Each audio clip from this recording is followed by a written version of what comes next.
Good morning, everyone. Welcome to Midwest Market Solutions Insider Commentary. It is Friday morning, January the 27th. Thanks for joining us here this morning. We're looking at grain markets here that are mixed overnight.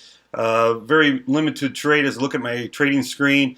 We're seeing wheat futures unable to follow through after big gains, except for Minneapolis, which had very bullish spread activity yesterday and a little bit higher prices overnight. Corn and beans tried to set back in here. We have heard a little bit of bearish news out of Argentina as far as weather. We had talked about the forecast earlier this week that should allow the fields to dry out and get a better assessment of how much damage has been done to soybean fields, and it looks like the acres are not as bad as what was affected earlier.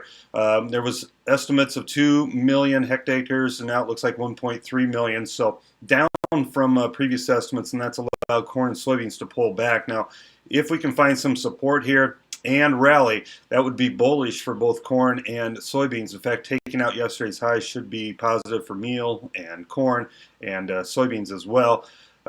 In the livestock markets, the cattle market here is set to open lower, I think, on some follow through. It is a kind of a bearish environment right now with better, steady to better cash trade and poor technical action. So we're going to see some follow through.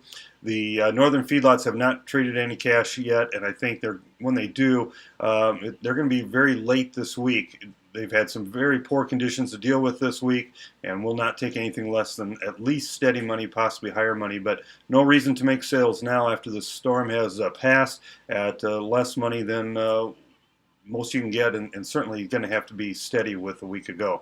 All right, cattle and feeds out this afternoon. We'll be back on Twitter and our text service with any market moving developments.